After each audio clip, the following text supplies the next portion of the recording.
I am so intrigued to discover who called forward this message. Let's chat about creation magic while I keep drawing this kitty. Since we're drawing a curious cat today, I feel it's really aligned to talk about curiosity in the creative process. So, some of us creatives out there, whether we're visual artists, music artists, or business artists, or environmental artists, or whatever ways we create, some of us out there are perfectionists. Ooh, yeah, we like our high standards. And I am an ex perfectionist, I would call it. Ex expert perfectionist. I still do hold a lot of discernment and respect for my vision. I get to actually go and make that happen. That is my freedom and self sovereignty as a creator to go for my ideal vision. And what I had found in my previous history with the creative process is that as a perfectionist, I would not really let myself enjoy the process unless it met that expectation I had. It was in the frequency of expectation rather than ideal envisioning or a goal, an aim. If it made it off the mark, then it just wasn't good enough. And then it meant I wasn't good enough. And that was quite a slippery slope to put myself down. Very I'll say like Sisyphean, which is to say like the Greek, I almost said hero, but he's actually like a tragic figure. He was punished to roll a boulder up a hill and it would just come back down before he could ever reach the top. And that was his punishment in Tartarus, which is the afterlife for ancient Greeks. In any case, someone rolling the boulder down the hill is a vision of a slippery slope. And that's the kind of slippery slope that a perfectionist can run into. Yeah, I'm a fan of existentialism and Greek mythology. And by the way, this cat's name is Nyx. So there we go. Very, very synchronous in the Greek mythology world today.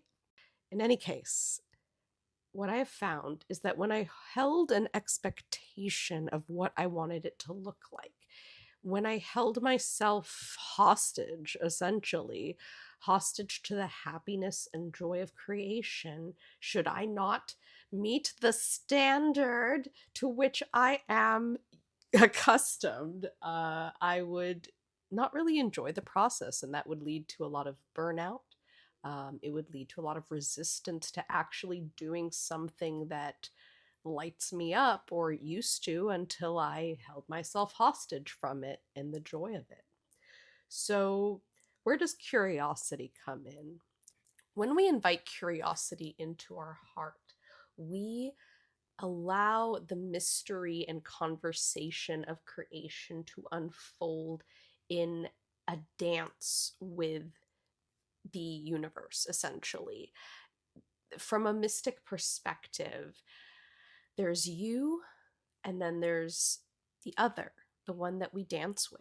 And allowing things to unfold as they do when we bring things from our imagination into reality and having some space and play with that. What I've found is I've enjoyed the process so much more when I allow things to come about. So if I'm drawing something, for example, and I'm not enjoying what I'm seeing, when the inner critic comes up and wants it to be a certain way, I'm drawing and it's not coming out how I expected, or something goes off in a video production process, or the shots are not, weren't taken in the way I expected. And rather than labeling that a problem in the process, I've more and more chosen to see it as like a vital ingredient in the process. It's the conversation and the navigation, the dance with the universe happening.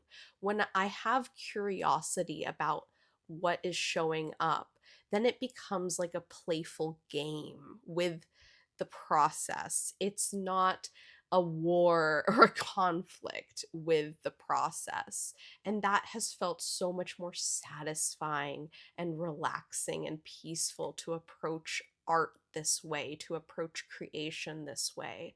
So I call this creative magic because it's about alchemizing, transforming the way we meet the world. This is all about relationships. I perceive that magic is about awareness of the relationship we have at some level with other beings, other things. And the more aware we are of how those interplays work and what responses and vibrations and moods that we are putting out into that soup, we are more empowered to move with that interaction between us and the universe in a way that is most satisfying for us. So for me, this was about inviting curiosity to play more in my creative process, and it's felt truly like magic.